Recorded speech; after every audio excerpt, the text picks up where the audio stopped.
Assalomu alaykum. Men psixolog Kamila Shakarovaman. Kasb taqozosidan kelib chiqib, juda ko'p universitetlarda o'qidim. Xalqaro kurslarda o'qidim, sertifikatlar oldim, diplomlar, markazlar ochdim, Xalq universiteti ochdik. Xullas juda ko'p ustozlarda o'qidim. 2023-yilda ayol taqdiri deb nomlangan loyihaga asos soldim va 10 ta psixolog bilan birgalikda biz ayol taqdiri deb nomlangan kurslar tashkil qildik. 2024-yilda Online universitetini ochishga muvaffaq bo'ldik.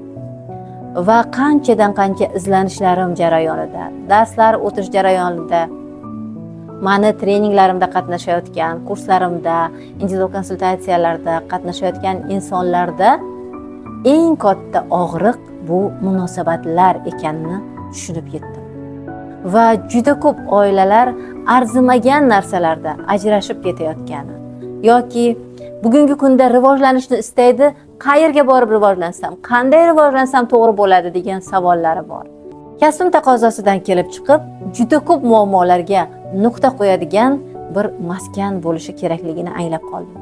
Va bu maskan aynan qirolichalar klubi bo'la olishini tushunib yetdim. Negaki har bir ayol ichida qirolicha bo'lib tug'ilgan. Va u hech bo'lmaganda o'z uyida, oilasida o'zini qirolichadek his qilishni juda istaydi. Ammo mana shu narsani qanday qilib shakllantirish mumkin, qanday qilib yaratish mumkinligi haqidagi bilim va ma'lumotlar yetmayotgani oqibatida u juda ko'p narsalardan norozi bo'lib yashaydi. Ammo bugungi davr shuni taqozo qilyaptiki, biz o'z ustimizda ishlamasak, yangi bilimlar olmasak, yangi imkoniyatlardan foydalanmasak, hayotimiz kundan kunga yomonlashyapti, lekin yaxshi tomonga o'zgarmayapti. Muhtaram prezidentimiz Shavkat Miromonovich Mirziyoyev biz ayollarni rivojlanishimiz uchun, tadbirkorlik bilan shug'ullanishimiz uchun, xullas o'zimiz yaxshi ko'rgan ishni qilish orqali nafaqat o'z oilamizga, balki butun mamlakatga hissamizni qo'sha olishimiz imkoni borligi uchun bizga barcha sharoitlarni yaratib beryapti. Bizda agar biz ishlaymiz desak, rivojlanamiz desak yoki xalqqa nimadir beramiz desak, millionlab imkoniyatlar bor. Va shunday imkoniyatlardan bittasi mana shu qirolichalar klubi bo'la olishini ishonaman. Negaki meni yo'nalishim qadimgi psixologiya bilan zamonaviy psixologiyani bog'lab o'tish. Qadimgi psixologiya bu diniy bilimlarimiz, milliy qadriyatlarimiz bo'lsa, zamonaviy psixologiya bu ayni hozirgi davrda paydo bo'layotgan bizni yangi metodikalarimiz, texnikalarimiz, affirmatsiyalar, meditatsiyalar, xullas bugun paydo bo'layotgan juda ko'p yangi ma'lumotlar bu zamonaviy psixologiyaga kiradi. Va menga kelayotgan insonlarning muammosi shundaki, ba'zilari bugun rosa ko'p kurslarda o'qigan va juda ko'p bilim olgan, lekin bu bilimlarni amaliyotda qo'llashga qiynalyapti. Yoki qanday qilib qo'llash haqidagi 100% ma'lumot yo'q. Yoki aksincha, juda ko'p insonlar tayyor texnikalar, amaliyotlar, bilimlarni o'rganib olgan, lekin bu bilimlar ularga zarar olib kelib qo'yapti. Ba'zi joylarda ular o'zini hayotini o'zi vayron qilib qo'yapti. Masalan, olaylik, oddiygina birgina o'zingni yaxshi ko'r degan fikrni 1000 xil odam 1000 xil qabul qilyapti. Kimdir o'zini juda yaxshi ko'rgani natijasida butun oilani unutib qo'yapti, turmush o'rtog'ini ham unutib qo'yapti, farzandlarini ham va faqat o'zi bilan o'zi ovora bo'lib, natijada oilasi barbod bo'lib ketadi. Xullas muammolarni sanasak juda ham ko'p. Va men qirolichalar klubida dasturimizni bir qismini faqat nazariy bilimlarga bag'ishlaganman, bir qismini faqat amaliyotga bag'ishlaganman. Negaki biz har doim ikkalasini baravariga olib ketishni o'rganishimiz kerak. Bugun nima qilish kerakligini juda ko'pchilik biladi amaliyotda. Masalan, fikrlarni tozalashim kerak-da, yaxshi gumonda bo'lishim kerak, pozitiv kayfiyatda yurishim kerak. Keraklarni bilamiz. Bularning hammasi zamonaviy psixologiya. Va nima qilish kerakligini bilgan holda balki meditatsiyalar o'rgandingiz, affirmatsiyalar aytib yuribsiz, nimalardir qilyapsiz. Lekin o'zingiz kutgan natija bormi? Sizga savol. Yoki qila olmayapsizmi? Endi qadimgi psixologiya nimani o'rgatadi? Nima uchun men qilishim kerak shu meditatsiyani? Nima uchun? Va qanday qilsam men to'g'ri qilgan bo'laman? Qanday qilsam men o'zim kutgan natijaga erishaman? Da? Bu yerda yana ham chuqurroq ishlashga to'g'ri keladi. Va qirolichalar klubimizda aynan siz nimalar qilayotganingizni biz eshitamiz. Qani, nimalar qildingiz shu bugungacha? Nimalarni amalda qo'llab ko'rdingiz? Qanaqa natija bo'ldi? Yoki ba'zi bir bilimlar sizga teskari ishlab ketdi-da? Yoki kimlardir qanday qilishni biladi, yoki nima uchun qilish kerakligini ham tushunib yetgan, lekin amaliyotda qilganida bitta joyda kerakli muhim amaliyotni qo'shib ketmayotgan bo'lsa, bu ham natija bermayotgan bo'lishi mumkin. Qirolichalar klubimizda biz o'z ustimizda ishlash jarayonida aynan mana shu ikkalasini, ya'ni nazariy va amaliy bilimlarni baravariga qo'llagan holda o'zingiz kutgan natijaga chiqasiz. Bu klubda yana nimalar bo'ladi degan savol ko'pchilikda bor. Va bu klubda eng avvalo siz konsultatsiya olishni istagan, ammo ba'zi bir sabablarga ko'ra sharoitingiz to'g'ri kelmay konsultatsiya ola olmayotgan davrdagi savollaringizni yopiq kanalda berib olish imkoningiz bo'ladi. Va men aynan o'sha individual konsultatsiyada beriladigan maslahatlarni sizga mana shu qirolichalar klubimizning ichidagi yopiq kanalda berib boraman. Ikkinchidan, siz juda ko'p kurslarda o'qidingiz. Masalan, shaxsan o'zim ham kurslarimni sanab chiqsam 100 tadan oshiq kurslar o'tganman. Men eng muhim deb o'tgan kursim miyani dasturlash bo'lgan. Chunki hamma narsa miyadan boshlanadi. Numerologiya haqida kurslar o'tganman. $1 million strategiya kursi o'tganman biznes haqida. Lekin shuncha kurs o'tish jarayonida bir narsaga amin bo'ldimki, kursimda o'qiyotgan paytida mijozlar juda ham zo'r natija oladi. Juda ham bir uchadi osmonlarga, ko'tarinkilikda, kayfiyatini to'g'rilaydi, ruhiy olamini, hamma narsasini to'g'rilab, chiroyli bo'lib bo'ldi. Biz endi bundan keyin zo'r yuramiz deb ketadi. Ammo uyiga borgandan keyin atrofidagi insonlar o'qimagan bo'lishi mumkin, aynan psixologiya yo'nalishida yoki kurslarda. Va ularni ta'siriga xohlaysizmi, yo'qmi, vaqt o'tgach baribir yengilib qo'yasiz. Qanchadir muddatda siz ularni yengasiz, o'zingizni ishontirasiz, ularni ishontirishga harakat qilasiz, lekin shunday payt keladiki, baribir inson doimiy tarzda o'zini ruhiyati ustida ishlab borish kerak va o'zini ruhiyatini boshqarishni o'rganib borish kerak. Va bu uchun doimiy energiya kerak bo'ladi. Doimiy yangilanish kerak bo'ladi. Va mana shunday energiyasini yangilashni istagan ayollar uchun bu klub juda ham kerakli, foydali va eng asosiy maskan bo'lishiga ishonaman. Yoki shunday ayollar borki, juda ham pazanda, uyni ishini juda ham chiroyli qiladi, turmush o'rtog'ining hurmatini qiladi, lekin nimagadir uyda qadrim yo'q. Umuman qadrim yo'q. Kecha kunduz yuraman, negadir qadrim yo'q degan savol bor. Biz aynan mana shunday ayollarni asrab avaylashimiz kerak. Bu ayol turmush o'rtog'iga bir umr xizmat qilishga tayyor. Va agar bu ayol hoziroq o'z ustida ishlamasa, shug'ullanmasa, tez kunlarda har xil kasalliklarga duchor bo'ladi. Va aynan onkologik bo'limlarda juda ko'p viloyatlarda asosiy kasallarni ayollar tashkil qiladi. Va bugungi kunda rak kasaliga duchor bo'lgan ayollar juda ham ko'p. Ular 35 yoshdan boshlangan ayollar rak kasaliga duchor bo'lgan. Va aynan mana shunday juda ham bir beg'ubor, yaxshi, pazanda, uyni chiroyli tutadigan, farzandlarini yaxshi ko'radigan, erini yaxshi ko'radigan ayollar mana shu kasalliklarga duchor bo'ladi. Va tasavvur qiling, bu ayol ertaga nimadir sabab bo'lib hech narsaga yaramay qolsa, bu erkak ham qiynaladi.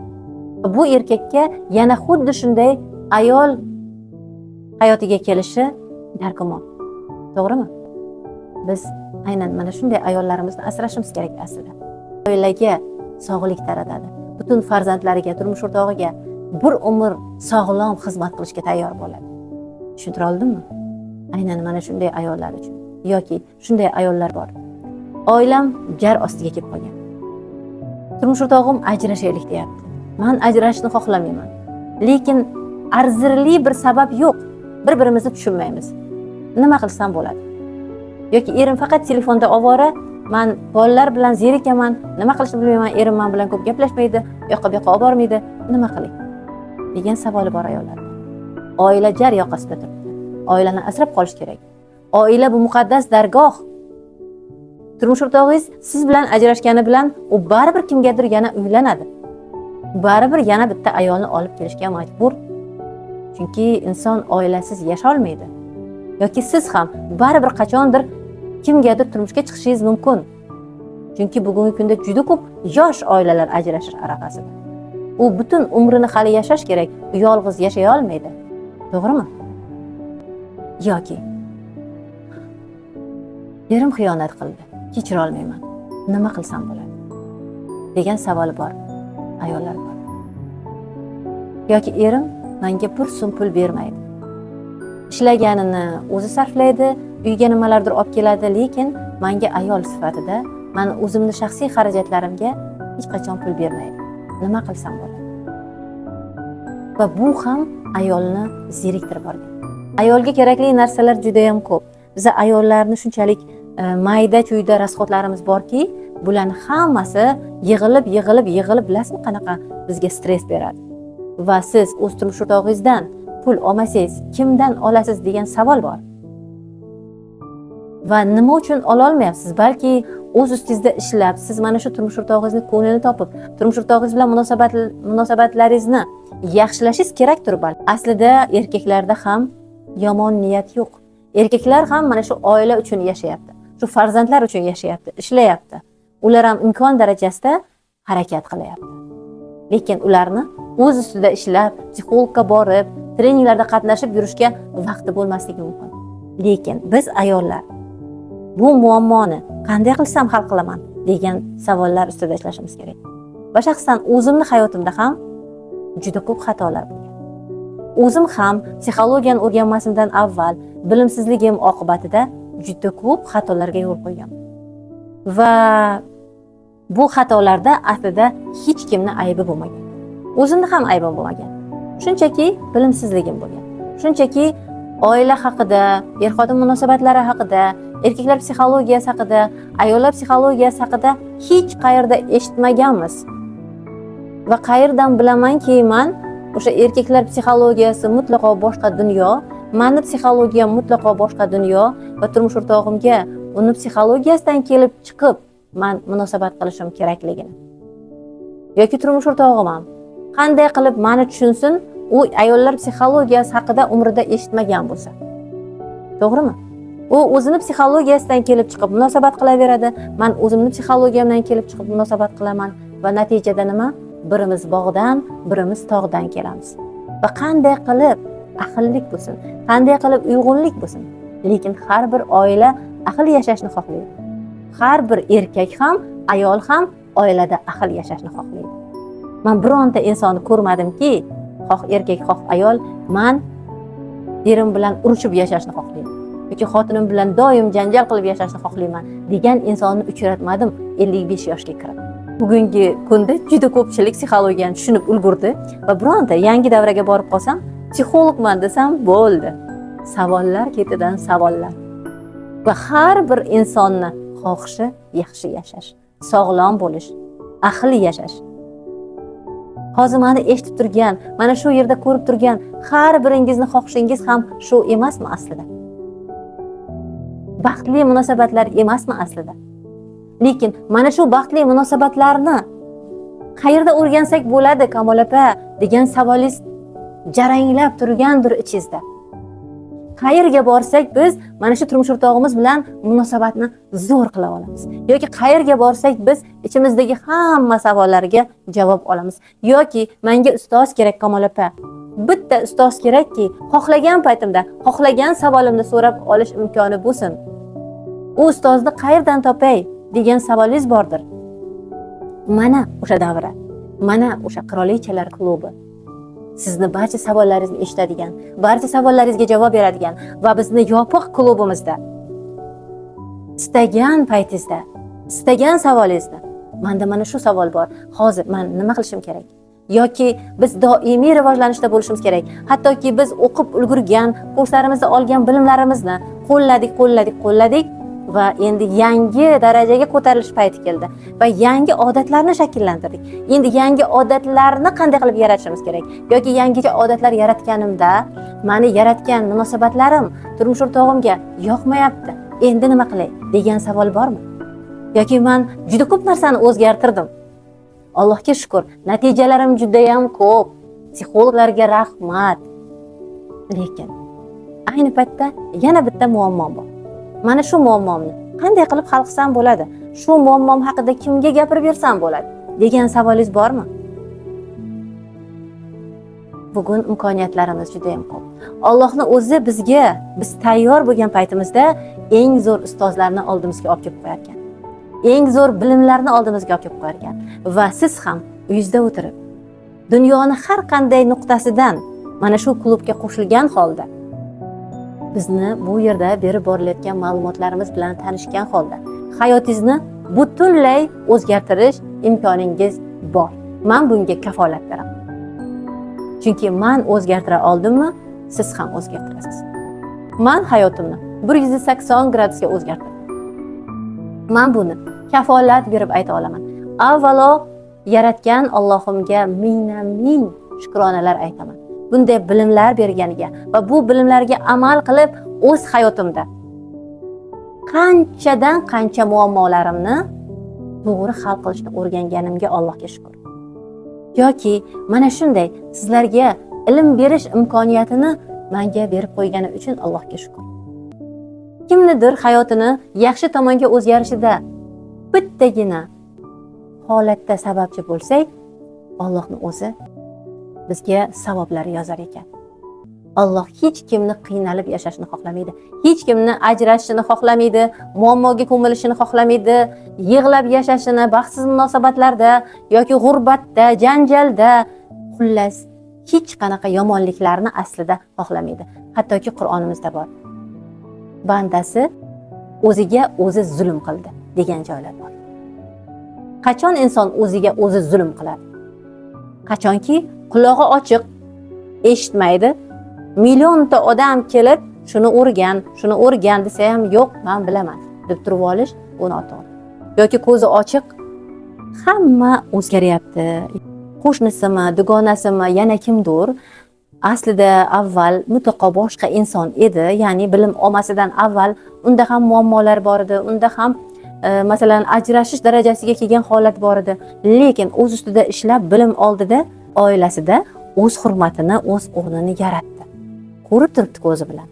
Lekin uni oilasi boshqada, uni akasi borda, uni opasi borda, uni kimdir borda. Mana shu bahonalarimiz bizni o'zimizga o'zimiz zulm qilayotganimiz belgisidir.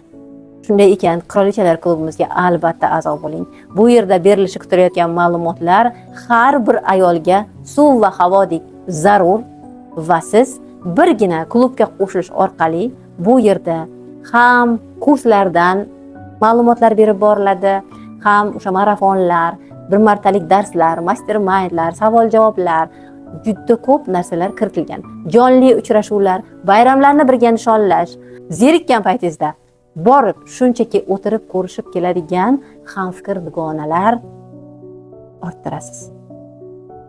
Agar sizga batafsil ma'lumot qiziq bo'lsa, hoziroq Kamolon menejer akkauntiga Telegramdan yozing va barcha savollaringizga javob oling.